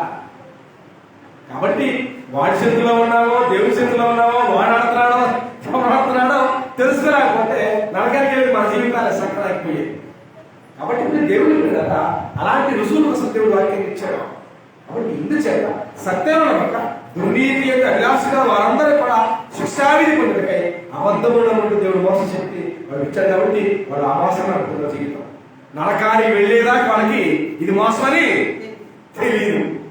నరకానికి వెళ్ళే కళ్ళు తిరిగితే ఉంది అవకాశం, no other chance, no other way అని గ్రంథం గురించి వాస్తవాలు. అయితే చదివి చెప్పిన సంగతి ఏంటంటే ఆదికాండం 6వ అధ్యాయంలో ఒక సంఘటన మనకు తెలుసు. ఏ సంఘటన? ఆదికాండం 6వ అధ్యాయం అనగానే ఒక రకంగా భయానకమైన సందర్భమే జలప్రలయం గురించి మనకు తెలుసు. ఓకేనా? ఇప్పుడు చూడండి, పేతురు రాసిన 2వ పత్రిక 3వ అధ్యాయం వరకు చదువుతుంటే 2వ పేతురు పత్రిక, పేతురు రాసిన 2వ పత్రిక 3వ అధ్యాయం 6వ వచనం ఆగండి. పేతురు రాసిన 2వ పత్రిక 3వ అధ్యాయం 6వ వచనం చూస్తే ఏలయనగా పూర్వము ఆకాశములననియు, ఓకేనా, నీళ్ళలో నుండి ఆ నీళ్ల వలన అప్పుడున్న లోకము నీటి వరదలో మునిగి నశించను అన్నాడు. ఇక్కడ గ్రంథాన్ని మనసు పెట్టి చదవగలిగితే 2 అర్థాలు మనకు జ్ఞాపకం చేస్తుంది. ఒకటి ఫిజికల్, 2 స్పిరిచువల్. ఒకటి భౌతిక సంబంధమైన, 2 ఆత్మ సంబంధమైన. 2 మార్గాలు, 2 ఉద్దేశాలు మనకు ఇచ్చాడు పరిశుద్ధాత్ముడు. చూడండి, అప్పుడున్న ఆ నీళ్ల వలన అప్పుడున్న లోకము నీటి వరదలో మునిగి నశించరు. ఇది విచ్ టైప్ ఆఫ్ నేచర్? ఏ రకమైనటువంటి ఉద్దేశం? భౌతిక సంబంధమైనదా, ఆత్మ సంబంధమైనదా? అప్పుడున్న లోకము నీటి వరదలో మునిగి నశించింది అన్నాడు. అది భౌతిక సంబంధమైనదా, ఆత్మ సంబంధమైనదా? భౌతిక సంబంధమైనది. భౌతిక సంబంధమైన దానిలో నుండి నేడున్న క్రైస్తవులకు మనము ఆత్మ సంబంధమైనటువంటి భావాన్ని సంచూసే వారిగా తెలుసుకోండి. ఇప్పుడు అయితే ఇప్పుడు ఉన్న ఆకాశం అన్నాడు. అప్పుడు అంటే అర్థమేంటి? అప్పుడు అనేటువంటి పదాన్ని వన్స్ అపాన్ ఏ టైం అంటారు, ఒకనొకప్పుడు అనే మాట మాట్లాడతారు. ఇప్పుడు అంటే రైట్ నౌ, ఇప్పుడు అనే విషయం చూడండి. ఇప్పుడు అనగా ఇప్పుడు అంటే మాట ఎప్పటి నుంచి అంటే లోకములో పాపులుగా ఉన్న ప్రజలందరి నిమిత్తం యేసుక్రీస్తు వారి లోకానికి వచ్చి ఆయన జీవించి మనందరి పాపాలను కలువరిశిల మీద మరణించి సమాధి చేయబడి పునరుద్ధరించి లెగిసిన నాటి నుండి ఇప్పుడు నిమిషం మర్చిపోకండి. ఇప్పుడు చూడండి, ఇప్పుడున్న ఆకాశమును భూమియు భక్తిహీనుల తీర్పును నాశనము తన దినం వరకు అగ్ని కొరకు నిల్వ చేయబడితే అదే వాక్యం వలన భద్రం చేయబడి ఉన్నది అని అన్నాడు. ఆనాడున్నటువంటి లోకాన్ని దేని చేత? నీటి చేత నాశనం చేశాడు. అది భౌతిక సంబంధమైంది. ఇప్పుడున్నటువంటి భక్తిహీనులు అన్నాడు. అక్కడ తెచ్చేశాడు. అంటే దేవుడంటే భయం లేనివాడు, దేవుని మాటకి భయపడినవాడు, దేవుని మాటకి లోబడినవాడు, సత్యాన్ని అంగీకరించిన వారు ఎవరైనా ఉండొచ్చు. వాటి లక్షల కోట్ల మంది ఉన్న ఇబ్బంది లేదు. వాళ్ళందరూ భక్తిహీనుల తీర్పు దినం వరకు ఏ పదం చేశాడంట? అగ్ని అన్నాడు. ఎందుకు అగ్ని కావాలి? దేవుడు మానవుడికి ఇచ్చినటువంటి ఏమిచ్చాడు? జీవాత్మని ఇచ్చాడు. ఆ జీవాత్మ ఇప్పటిదాకా దేవుడి పడిన ప్రయాసంతా ఏంటంటే ప్రతి ఆత్మ ఇదేమవుతుంది. ఒక్కసారి కింద చూడండి, సంవత్సరాలు 9 వచ్చిన కింద 9. కొందరు ఆలస్యమని ఎంచుకున్నట్లు ప్రభు తన వాగ్దానం నుంచి ఆలస్యం చేయవాడు కాడు గాని ఎవడను నశింపవాలని ఇచ్చక అందరూ మానవలసి పొందవాడు కోరుసు దేవుడు నీ అనలా దీర్ఘశాతం కలిగిన వాడు అన్నాడు. అంటే దేవునికి ఆలోచన భూమి మీద జీవించే నేను దర్శిస్తున్న జీవాత్మతో ఉన్న ఏ మానవుడు నశించి నరకానికి వెళ్ళకూడదనేది ఈ క్షణం వరకు దేవుని ఉద్దేశం. ఈ క్షణం వరకు కూడా దేవుని ఉద్దేశం ఏంటంటే ఎవడో ఎక్కడ కూడా నశించుకోకూడదు, అందరూ సత్యాన్ని తెలుసుకుని విశ్వాసంలో పడి బాప్తిసం పొంది ప్రతి వారు నిత్య జీవానికి పరలోకానికి చేరాలి, నరకానికి ఎవరు వెళ్ళకూడదు అన్నది దేవుని మెయిన్ ప్రిన్సిపల్, దేవుని సిద్ధాంతం, దేవుని అభిలాష, ఆకాంక్ష వాస్తవానికి. కానీ వల్ల ఉందా? నిజంగా భయం అంటే బైబుల్ అంటే భయం లేదు, దేవుని మాట అంటే లక్ష్యం లేదు, లోబడి మనసు లేదు, సత్యవాక్యం పక్కన లేదు. ఎంతసేపటికి మోసాలను తెరలెత్తారు. క్రైస్తవ ప్రజలు మాయ మాటలు లోబడ్డారు, మాయ మాటలు ఎక్కిస్తున్నారు, మాయ మాట ప్రకారంగా గాఢ జీవితాలు జీవిస్తున్నారు తప్ప సత్య వాక్యానికి లోబడే జీవితాలు పుట్టింది ఎన్నో కోట్లు ఉన్నాయి. అలాంటి భక్తిలో మిగిలింది ఒకటే ఏంటి? అగ్గి. మనం ఏం కొనుక్కున్నాం చెప్పండి, చాలాసార్లు చెప్పాను. డబ్బులు ఖర్చు పెట్టి గ్రంథాన్ని కొన్నాము. ఆ గ్రంథం ఏం చెప్పింది అంటే నా మాట అగ్ని వంటిది కాదా? నా మాటే కాదు, అగ్ని వంటిది కాదా? నా మాట శుద్ధి వంటిది కాదా? నా మాట సాకిల వారి సభ వంటిది కాదా అంటాడు. ఆ రెండు పక్కన పెట్టండి. నా మాట అగ్ని వంటిది అంటాడు. ఆ అగ్ని వంటి మాటలు కొన్నాం. ఏం పెట్టి? 1000 రూపాయలు పెట్టో 10,000 పెట్టో కొన్నాం. ఆ అగ్ని వంటి దేవుని మాటకు నీ జీవితంలో విలువలేకపోవాలా, లోబడకపోవాలా, అంగీకరించకపోవాలా? ఆ అగ్ని నీ జీవితాన్ని అంటే మనం ఏం కొనుక్కున్నాం అర్థం? దేవుని చిత్త ప్రకారం నడవలేకపోతే క్రైస్తవుడైన మార్గాన్ని దాన్ని అదే పేదలు ఉన్నాడు. ఆ మార్గాన్ని అనుభవపూర్వకంగా తెలుసుకొని నడవలేకపోతే దానికి దూరంగా ఉంటే మంచిదని చెప్పాడు. గ్రంథాన్ని కొనిన తర్వాత క్రైస్తవుడిగా నీ జీవితాన్ని ప్రారంభించిన తర్వాత అసత్యంలో, అజ్ఞానంలో, అవిధేయతలో జీవించగలిగితే నీ జీవితాన్ని మీరు దొరికే ఒకటి అది అగ్నిగుండమే. ఇంకా ఉండదు ఏమీ లేదు వాస్తవానికి. కాబట్టి ఎబ్రీ పత్రిక 12:25 అందువలన నిశ్చలమైన భయభక్తులు కలిగి వినయ విధేయతలతో దేవునికి ప్రీతికరమైన సేవ చేయడము. ఏలయనగా మన దేవుడు ఏమైనాడు? దహించి అగ్ని అయి ఉన్నాడని చెప్పి వచ్చాడు. ఆయన చేతిలో పడుట బహు భయంకరమైన సంగతి. అంటే వాక్యాలను బోధిస్తూ ఉన్నా ఏంటి ఆయన చేసేది అనేటువంటి నిర్లక్ష్యమేగా. ఏం చేస్తాడేంటి ఆయన? ఏం చేస్తాడో, ఏం చెప్పాడో, నువ్వేం చేయలేదో తెలిసేటువంటి దినం రోజు ఉంది. ఆ రోజు తెలుస్తాడు ఖచ్చితంగా ఉంటాయి. కాబట్టి ఆయన ఏం చేస్తాడన్న సత్యం తెలుసుకొని కూడా అంత నిర్లక్ష్యంగా ఉంటామంటే ఆయన లేదు, నియమం లేదు, భక్తి లేదు, వినయం లేదు, వినయం లేదు. కానీ ఒక మానవుణ్ణి నరకమును నశింపజేసే దేవుడికి ప్రపంచం భయపడలేదు. ఎస్పెషల్ క్రైస్తవ ప్రపంచం ఎవరు భయపడుతుంది? క్రైస్తవ ప్రపంచం అంతా సేవకులకి, పాస్టర్లకి, రేవలకి, బిషప్లకు భయపడుతుంది. దాన్ని స్పష్టంగా మాట్లాడాడు. మీరు తినవలసిన 10వ వచ్చేవాడికి ఆత్మను చంపనేరక దేహమును చంపువారికి భయపడకుని కానీ ఆత్మను దేహమును నరకమును నశింపజేయగల దేవునికి మిక్కిలి భయపడాలి. గ్రంథం మనకు బోధిస్తామంటే దేవుణ్ణి పక్కన పెట్టి మనుషులకి పెద్ద పెట్టేసి వాళ్ళకి పాద పూజ చేస్తున్న ప్రపంచంలో ఎంత తప్పించుకుంటాం? తప్పించుకోవడం అనేది అసాధ్యం, అసంభవం. తెలుగుతున్నా కాబట్టి దేవుని చిత్తపైన నడవాలనుకుంటేనే కష్టపడడం వచ్చింది తప్ప ఏదో అజ్ఞానంగానో, అవిధేయంగానో, నిర్లక్ష్యంగా నడవాలనుకుంటే ఈ మార్గాన్ని జీవించి వదిలిపెట్టుకోవడం. ఎందుకంటే ఆయన చేతిలో పడడం బహు భయంకరమైన సంగతి. దాని గురించి వర్ణించడం ఎవరి తరం? ఒక్కవేళ ఎగ్జాంపుల్ చూడాలంటే అట్లా టచ్ చేయాలంటే ఒకసారి సుధమ కుమార్ పట్టాలకైనా ఉంది. 2 పట్టణాలు ఇప్పటికీ కూడా గడ్డి మొదల పరిస్థితి, గడ్డి మొదలైన ఇప్పటికి కూడా సుధమ కుమార్ పట్టాలు నేటికి చెంత చెప్తున్న సత్యాలు. గడ్డి మొక్క కూడా మొదలలేదు ఇప్పుడు దాకా.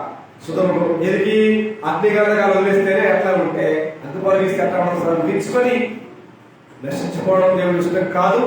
కాబట్టి అందరూ అంతటను మారుమనసు పొందాలని, అందరూ రక్షింపబడాలని, సత్సంగం లోబడాలని, అలాంటి క్రమైన జీవితాన్ని జీవిస్తూ నరకమనే దాని నుంచి తప్పించబడాలని కావాల్సిన కనుక అట్టి దేవుడి చిత్తానికి, దేవుడి చిత్తానికి లోబడి దేవుని మహిమాత్మక బతకాలని, జీవించాలని పేరుతో హెచ్చరిస్తూ ఈ అవకాశానికి దేవుడికి హృదయపూర్వక కృతజ్ఞతలు సమర్పిస్తూ ఎంత ఓపికతో దేవుడి అందరికీ కూడా ఎవరో తెలియజేస్తూ మాట్లాడుతున్నాను.